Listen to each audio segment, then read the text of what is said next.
देखिए बच्चों, आज हम पढ़ेंगे कक्षा 8 गणित का पहला चैप्टर परमेय संख्याएं। अगर आप गणित में कमजोर हैं तो ये हमारा वीडियो देखिए। आपको गणित हम बहुत ही आसान भाषा में समझाएंगे और आप कितने भी गणित में कमजोर क्यों ना हो, आपको समझ में जरूर आएगा। लेकिन जरूरत यह है कि आप इस वीडियो को पूरा देखें और जो हम बता रहे हैं उसे एक कॉपी और पेन लेकर के उसको नोट कर लें और जिस तरीके से हम बताएंगे उस हिसाब से आप लोगों को करना है। तो पहला चैप्टर हमारा परमेय संख्याएं है और परमेय संख्याओं से पहले कुछ और संख्याएं हैं जिसको हम जानेंगे। उसके बाद में हम परमेय संख्याओं पर आएंगे और उसके बाद परमेय संख्याओं अर्थात बटे वाली संख्याओं का जोड़ना, घटाना, गुणा, भाग एक एक करके सब सीखेंगे। तो सबसे पहले हम आपको संख्याओं के बारे में बताएंगे। हमारी जो सबसे पहली संख्या है वो है प्राकृतिक संख्या,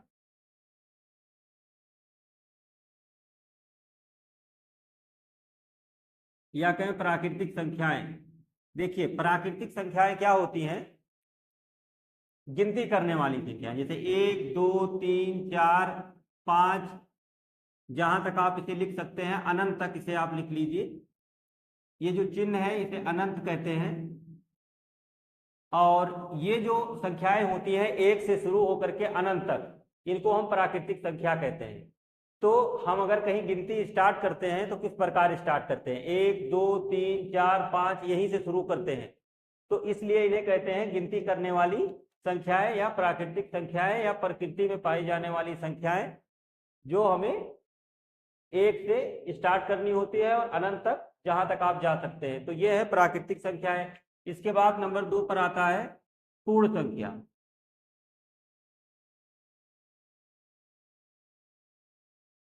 पूर्ण संख्या क्या होती है? ये जो प्राकृतिक संख्याओं का समूह होता है इसमें जीरो लिख लीजिए सबसे पहले, उसके बाद 1 2 3 4 5 जो भी है आगे उसी को लिखते जाइए। तो ये आपकी पूर्ण संख्या बन जाती है। कुल मिला के बस इतना है कि अगर आप प्राकृतिक संख्याओं के समूह में जीरो को सम्मिलित कर लेते हैं अर्थात जीरो बढ़ा लेते हैं आगे, तो ये पूर्ण संख्याओं का समूह बन जाता है। उसके बाद नंबर 3 पर पूर्णांक। देखिए पूर्णांक क्या होता है?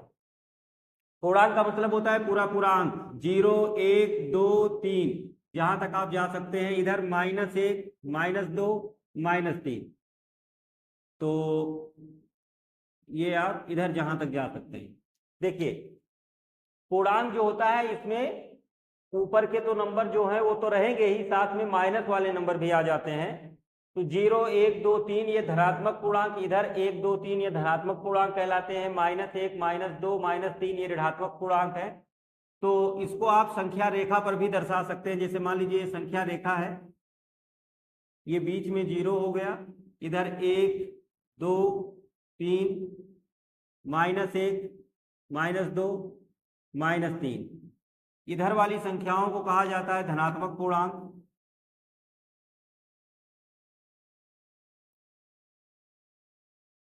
और इधर ऋणात्मक पूर्णांक। और 0 न धनात्मक है न ऋणात्मक है, इसे आप उदासीन कह सकते हैं। ठीक है, ये हो गया प्राकृतिक संख्या, पूर्ण संख्या और पूर्णांक। ये 3 प्रकार हो गए संख्याओं के। इसके बाद आता है परमेय संख्या।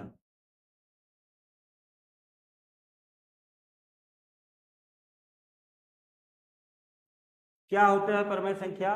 वह संख्याएं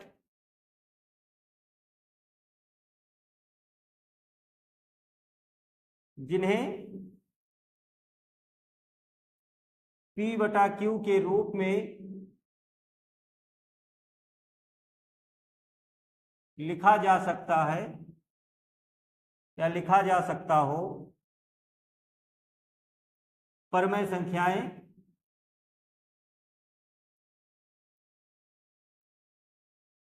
कहलाती हैं। जहां P और Q पूर्णांक है और Q ≠ 0। देखिए इसका मतलब यह है QS है सभी संख्याएं जिन्हें P बटा Q के रूप में लिख सकते हैं। और P और Q क्या है यहाँ पर? P और Q, जहां P और Q पूर्णांक है और Q नॉट इक्वल 0 का मतलब कि Q का मान 0 नहीं होना चाहिए। जैसे बटे के नीचे 0 नहीं लिखना है आप लोगों को। जैसे मान लीजिए 5/2 लिख दिया, -3/-4 लिख दिया, ये माइनस माइनस या कैंसिल हो जाएगा तो -3/4 ही लिखिए। यहाँ 1/5 लिख लीजिए, यहाँ 2 लिख दीजिए, 0 लिख दीजिए। लेकिन 5/0 ऐसे बटे के नीचे 0 नहीं लिख सकते हैं आप, ये गलत है। बटे के नीचे 0 नहीं होना चाहिए। बटे के नीचे 0 क्यों नहीं होना चाहिए? देखिए, जब कभी भी बटे के नीचे आप 0 लिखेंगे तो इसका मतलब ये होता है कि 0 से 5 को भाग देना है। जब 0 से 5 को भाग दोगे तो 0 पंचे 5 बार पढ़ो पहाड़ा, 0 ही आएगा, 5 बच गया। चाहे जितनी बार पढ़ो ये ऐसे 5 बचता रहेगा, तो इसलिए ये कभी खत्म नहीं होता है। तो जब कभी भी बटे के नीचे 0 आ जाता है तो उसे कहते हैं अपरिभाषित, क्योंकि फिर उससे आप भाग नहीं कर सकते हैं। तो इसलिए बटे के नीचे 0 नहीं लिखना है आप लोगों को, और कोई भी संख्या लिख सकते हैं। और हाँ, बटे के ऊपर 0 लिख सकते हैं। तो 0 जो है वो परमेय संख्या है। -7 लिख दीजिए यहाँ पर, ये सब परमेय संख्या है। कोई जरूरी नहीं है कि आपको बटे में जो लिखा मिले वही परमेय संख्या है। जैसे ये 2 लिखा हुआ है तो 2 के नीचे 1 आप लिख सकते हैं, 0 के नीचे 1 लिख सकते हैं, -7 के नीचे 1 लिख सकते हैं। तो 1 भी तो पूर्णांक है। तो इसलिए ऊपर की ये जितनी संख्याएं हैं ये सब परमेय संख्या की कैटेगरी में आती है। और साथ में जो बटे वाली ये संख्या है, जैसे 5/2 हो गया, -3/4 हो गया, ये सब भी परमेय संख्याएं होती हैं। तो अब आप लोग समझ गए होंगे कि परमेय संख्या क्या होती है। इसके बाद में हम परमेय संख्याएं अर्थात ये जो बटे वाली संख्याएं हैं इनको जोड़ना कैसे है, घटाना कैसे है, एक एक करके हम समझेंगे और आगे गुणा भाग भी देखेंगे। तो इतना नोट कर लीजिए आप लोग पहले। देखिए, अब परमेय संख्याओं का जोड़ तथा घटाव देखेंगे जब हर समान हो। देखिए, जो बटे के ऊपर संख्या लिखी होती है वो अंश होती है, और जो बटे के नीचे लिखा होता है वो हर कहलाता है। तो बटे वाली संख्याओं में जहां भी आप देखेंगे बटे के ऊपर जो लिखा रहेगा उसे अंश कहेंगे और बटे के नीचे वाले को हर कहेंगे। जब हर समान होता है बटे वाली संख्याओं का तब उन्हें जोड़ना बहुत आसान है। देखिए, ये 3/5 ये पहला उदाहरण है आपकी बुक का। 3/5 ये प्लस माइनस 13/5। यहाँ पर ये ब्रैकेट हटाने के लिए हम इस प्लस से इसके अंदर जो चिन्ह है माइनस उसमें गुणा करेंगे, तो प्लस माइनस का गुणा माइनस हो जाता है, बटा 5 लिख लीजिए। और ये 3 - 13 ऐसे लिख लीजिए। देखिए, यहाँ पर जो बड़ी संख्या है वो है 13, तो 13 में से 3 घट जाएगा और बड़ी संख्या के सामने जो चिन्ह है वही चिन्ह नीचे लगाया जाएगा। अर्थात जब दो संख्याओं को घटाया जाता है तो उसमें जो बड़ी संख्या होती है उसके सामने जो चिन्ह होता है उसी को नीचे लगा देते हैं। और बटे में 5 लिख दीजिए, 5 एकम 5, 5 दूना 10, तो ये आ गया -2, आंसर हो गया ये। अच्छा, बटे के नीचे जो 1 बच रहा है, बटे के नीचे 1 लिखने की जरूरत नहीं होती है, अगर बटे के ऊपर 1 रहेगा तो उसे लिखा जाएगा। अब ये उदाहरण नंबर 2 देखते हैं। देखिए, इसमें ये जो -9 बटे के नीचे है, हर में इस माइनस को ऊपर कर लीजिए तो -5/9 हो जाएगा, ये प्लस 13/9 ऐसे लिख लीजिए। अब देखिए, हर समान है, हर 9 है दोनों का, तो बटे के नीचे 9 लिख दीजिए, लंबी लाइन खींचिए और ऊपर लिखिए -5 और उसके बाद +13। तो देखिए, यहाँ +13 और -5, यहाँ बड़ी संख्या 13 है, 13 में से 5 घटेगा तो 8 बचेगा। और बड़ी संख्या जो है उसके सामने जो चिन्ह है वो प्लस है, तो यहाँ प्लस ही चिन्ह रहेगा, लेकिन प्लस लगाने की जरूरत नहीं है।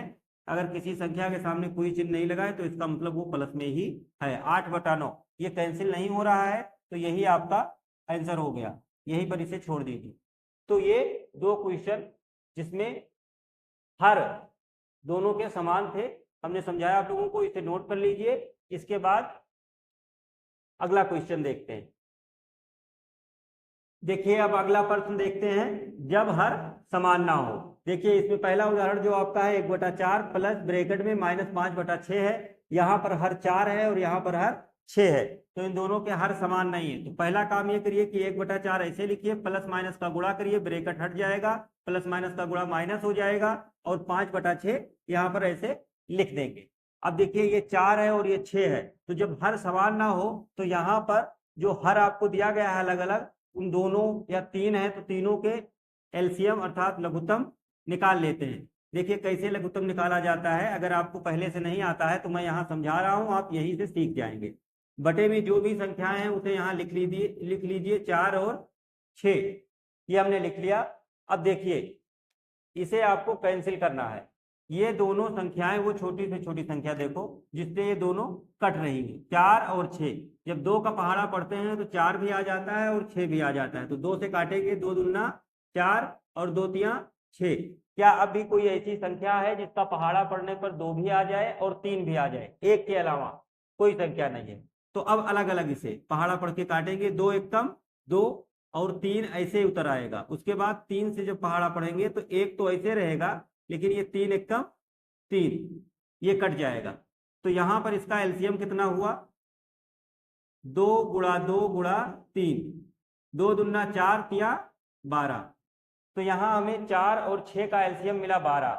अब मैं आप लोगों को एलसीएम का ऐसे बिना काटे निकालने का तरीका बता रहा हूं। देखिए ये 4 और 6 है, आपको 4 और 6 का एलसीएम निकालना है। तो इसका मतलब ये होता है कि हमें वो छोटी से छोटी संख्या चाहिए जो 4 और 6 से पूर्ण रूप से विभाजित हो जाए। इसका मतलब ये हुआ कि हमें एक ऐसी संख्या की जरूरत है, जो ऐसी छोटी से छोटी संख्या की जरूरत है जो 4 का पहाड़ा पढ़ने पर भी आ जाए और 6 का पहाड़ा पढ़ने पर भी आ जाए। तो वो संख्या 12 है।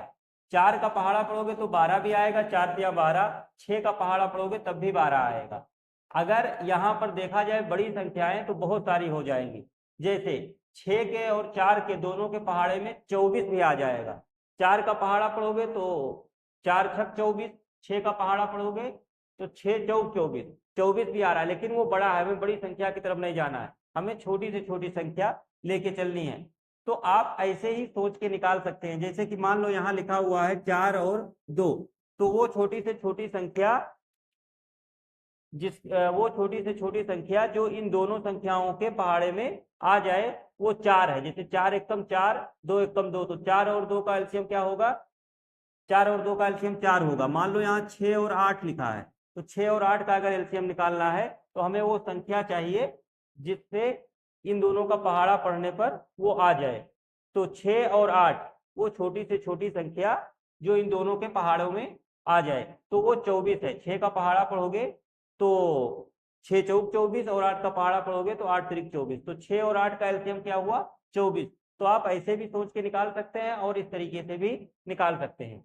हाँ, अगर आपको एलसीएम बिल्कुल नहीं आ रहा है समझ में, तो उसका दूसरा तरीका ये है कि आप क्या करिए कि ये 6 और 4 जो दिया गया है इसको दोनों को गुणा कर दीजिए, जो होगा वही आपका एलसीएम हो जाएगा। एलसीएम नहीं होगा, लेकिन यह है कि उससे आपका सवाल हल हो जाएगा। अगर आपको एलसीएम समझ में आ गया है तो देखिए मैं एलसीएम 12 आया है इसके हिसाब से पहले बताता हूं, फिर दूसरा तरीका भी बताता हूं। तो यहां हम 4 और 6 का एलसीएम कितना लाए हैं? 12।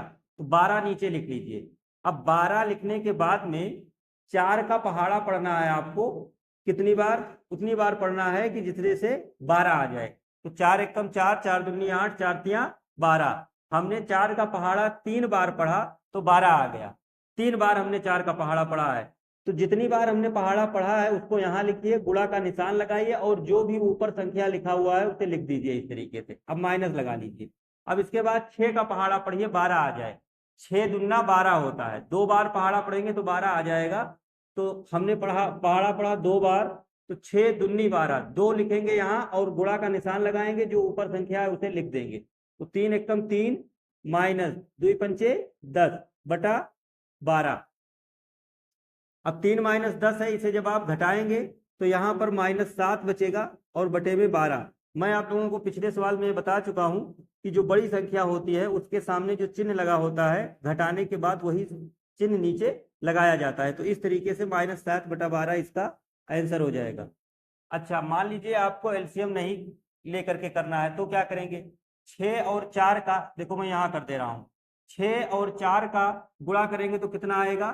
24 आ जाएगा। 6 और 4 का गुणा करने से 24 आ जाएगा। तो 6 4 छक 24 नीचे लिख दीजिए और 6 का गुणा 1 में कर दीजिए। 6 एकम 6 और 4 का गुणा 5 में कर दीजिए, तो 4 पंचे 20। अब इसको घटा दीजिए, देखिए कितना बचता है? 20 में से 6 जाएगा तो 14 बचेगा, माइनस में बचेगा बटा 24। अब देखिए वो कौन सी संख्या है जिससे 14 और 24 दोनों कट रहा है? वो संख्या है 2। 2 का पहाड़ा पढ़ोगे 2 सते 14, 2 एकम 2 और यहाँ 4 है तो 2 दूना 4, तो यहाँ से भी -7/12। इस तरीके से भी आप इसे हल कर सकते हैं। अगर एलसीएम आ रहा है तो एलसीएम निकाल के करिए, क्योंकि बड़ी संख्याओं को करने में फिर इस तरीके से दिक्कत होगा, क्योंकि गुणा करने पर संख्याएं बड़ी हो जाती हैं। तो इस तरीके से ये क्वेश्चन आप हल कर सकते हैं। अब देखिए उदाहरण नंबर 2, ये 2/15 लिखा हुआ है और ये प्लस, ये देखिए ये प्लस है ये माइनस है, तो कुल मिला के पहले ब्रैकेट के अंदर ही करते हैं। ये प्लस माइनस जो है यहाँ पर माइनस बचेगा और बटे में 10, फिर प्लस माइनस का गुणा कर लीजिए, तो प्लस माइनस का गुणा माइनस हो जाएगा 9/10। अब 15 और 10 आ गया, 15 और 10 का एलसीएम निकालना है आपको। देखिए अगर नहीं निकालना आता है आपको एलसीएम तो हमारे साथ सीखिए, मैं हर एक क्वेश्चन में आप लोगों को बता रहा हूं, तो इससे आप करेंगे तो सीख जाएंगे। और अगर आप लोग देख रहे हैं तो कॉपी और पेन लेके बैठिए, जैसे जैसे मैं बता रहा हूँ वैसे वैसे नोट करिए, तब आपको समझ में आएगा, तो आप क्वेश्चन खुद से कर पाएंगे। देखिए 15 और 10 है, वो कौन सी संख्या है जो 15 और 10 दोनों को काट सकती है? 5 है। तो 5 एक कब 5, 5 तिया 15 और 5 दूना 10। अब ये 3 आ गया, ये 2 आ गया। अब कोई ऐसी संख्या नहीं जिसका पहाड़ा पड़ने पर दोनों आ जाए, तो पहले क्या करिए 2 से पहाड़ा पढ़ दीजिए, 3 ऐसे रहेगा, 2 एकम 2, चाहे 3 से ही कर सकते थे और फिर 3 से, तो 3 एकम 3 और 1 ऐसे नीचे आ जाएगा। तो एलसीएम यहाँ देखिए कितना होगा, इसका गुणा कर लीजिए, 5 गुणा 2 गुणा 3, तो 5 दूनी 10 तिया 30 हो जाएगा। एलसीएम 30 हो गया, बटे के नीचे 30 लिखिए और उसके बाद में 15 का पहाड़ा पढ़िए, 30 आ जाए। 15 दूना 30, 15 दूना 30, 2 बार पढ़े तो 2 यहाँ लिखिए, गुणा ऊपर जो लिखा हुआ था 2 उसको लिख दिए, माइनस यहाँ 10 है, 10 का पहाड़ा पढ़िए 30 आ जाए, 10 तिया 30, तो 3 यहाँ लिखिए और उसके बाद 9 ऊपर जो लिखा है वो लिख दीजिए, 2 दूना 4 माइनस 3 9 27, फिर बटे में 30 लिख दीजिए। देखिए 4 माइनस 27 है, ये घटेगा तो 27 में से 4 जाएगा, 23 बचेगा, और बड़ी संख्या यहाँ 27 ही है, उसके सामने चिन्ह माइनस है, तो ये माइनस यहाँ नीचे लग जाएगा और बटे में 30। तो इस तरीके से ये आपका आंसर हो गया। अब इसे आप नोट कर दीजिए। हाँ, इसके जैसा अगर करना चाहते हैं तो फिर से तरीका यही है कि 15 और 10 का गुणा करेंगे तो बटे में 150 आ जाएगा, और 10 का 2 से गुणा कर दीजिए, 15 का 9 से, फिर उसके बाद में हम इसे गुणा करने के बाद में जो आएगा उसे घटा देंगे और घटाने के बाद में फिर कैंसिल कर देंगे, सरल करके जो आएगा आंसर वो यही होगा। तो इस तरीके से ये 2 उदाहरण आपके हो गए, इसे नोट कर लीजिए। इसके बाद एक्सरसाइज के क्वेश्चन है।